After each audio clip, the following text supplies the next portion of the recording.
நாங்க ஒரு விஷயத்தை விளங்கிக் கொள்ளணும்.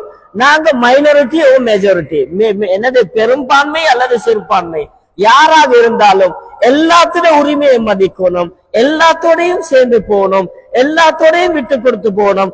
ஆனால் எங்கட அகீதா, எங்கட ஷரியா அது டிஸ்ட்ரக்ட் ஆக இயலாது. கண்ணியத்துக்குரிய கனவான்களே, இன்னைக்கு நாங்க என்ன செஞ்சிட்டோம்னு சொன்னால், சில விஷயங்கள்ல எங்களுக்கு எதுல விட்டு கொடுக்கணும்னு தெரியாது, எதுல சேர்ந்து போகணும்னு தெரியாது.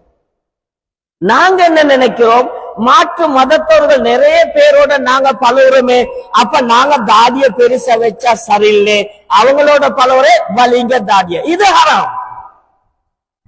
நாங்க மாற்று மத சகோதரர்களோட பழகுறோமே, நாங்க தொப்பி போட்டுட்டு போனா மறுவாதி இல்லை, தொப்பிய கலட்டி போமேண்டா, இது எங்கட கலாச்சாரத்தை, எங்கட சஹாபாக்கள் செஞ்சது, எங்கட ட்ரெடிஷனை நாங்க இன்னொரு மதத்துக்காக வேண்டி விட்டு கொடுக்கிறது, இது தவறு.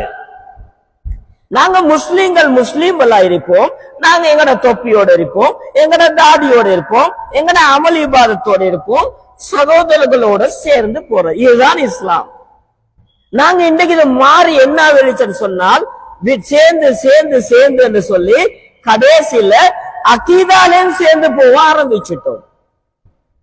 இன்றைக்கு பாருங்களேன், வேற வேற மதத்தவர்களுடைய ஃபங்க்ஷன் வந்தா இன்றைக்கு அரவாசி இடத்துல பள்ளிக்குள்ள நடக்குது இல்லன்றீங்களா?